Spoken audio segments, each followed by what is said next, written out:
नमस्कार, रिपब्लिकन समाज न्यूज़ में आपका स्वागत है। विदर्भ राज्य आघाड़ी द्वारा महत्वपूर्ण बैठक आज वर्धा जिले में ली गई।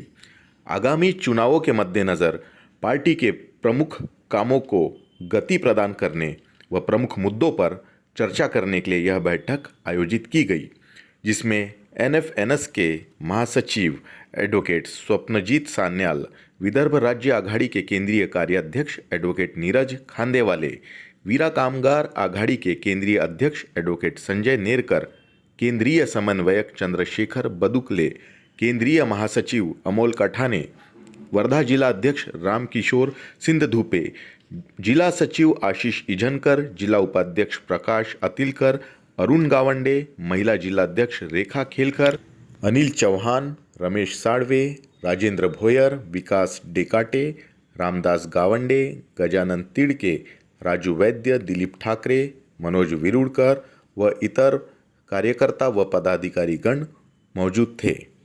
आघाड़ी की एक महत्वपूर्ण बैठक वर्धा जिले में पारित हुई और काफ़ी सारे प्रतिनिधि इस बैठक में आज उपस्थित थे।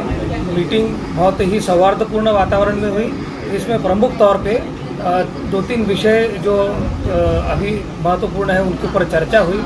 उसमें सबसे पहला national federation for new states नाम का जो संगठन बना हुआ है, जिसमें देश के तमाम वो राज्य के लोग हैं जिनकी नए राज्यों की मांग है। उदाहरण के तौर पे विदर्भ की जैसे राज्य की मांग है, उसी प्रकार बुंदेलखंड की है, बोडोलैंड की है, कुकी लोगों की मांग है, लद्दाख के लोगों की मांग है। ये सब चाहते हैं कि हमारे नए राज्य प्रस्तावित किए जाए ताकि उनका प्रशासन अच्छे तरीके से किया जा सके। विदर्भ के बारे में आप सभी लोग जानते हैं कि 1960 में जब महाराष्ट्र में इसे जोड़ा गया था, तब से लेकर आज तक महाराष्ट्र ने कभी भी विदर्भ को उसके हिस्से का न्याय दिया नहीं। इसलिए निरंतर विदर्भ के राज्य को लेकर के चलने वाली जो लड़ाई है ये जारी है और जब तक विदर्भ राज्य मिलता नहीं, विदर्भ राज्य आघाड़ी अपना कार्य करती रहेगी। इसी प्रकार के आज यहाँ पे ठहराव लिए गए हैं।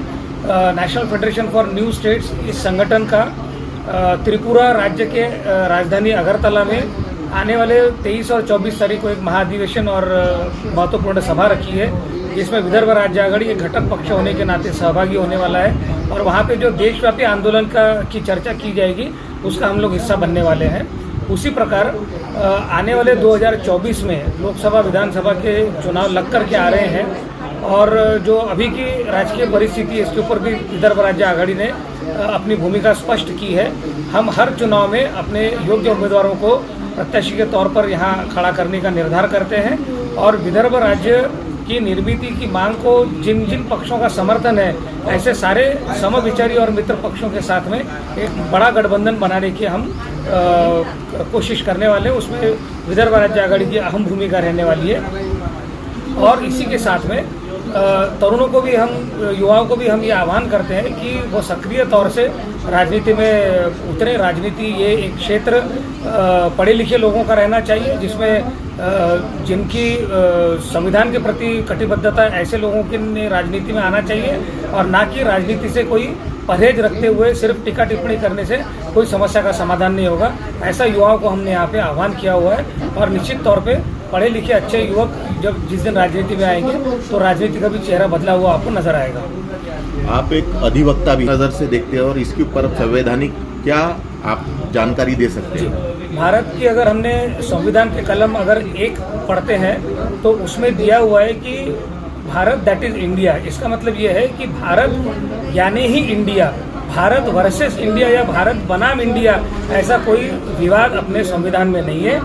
ये जिस किसी के दिमाग की उपज है कि भारत करने से परिस्थिति या हमारा जो जिसको कॉलोनियल बोलते हैं, जो अंग्रेज़ों ने दिया हुआ नाम है, वो इंडिया छोड़ करके हम भारत कहेंगे, इसमें वाकई में कोई तथ्य नहीं है। आप इसको इंडिया बोलो चाहे भारत बोलो, जो आज युवाओं की बेरोजगारी की परिस्थिति है उसमें कोई फर्क पड़ने वाला नहीं है। भारत रहे चाहे इंडिया रहे, जो महिलाओं के ऊपर अत्याचार हो रहे हैं वो अगर कम होते हैं तो कोई बात बनेगी, लेकिन अगर ऐसा कुछ होने वाला नहीं है तो ये नामकरण करने से या नाम बदलने से कोई विशेष फर्क पड़ने वाला नहीं है।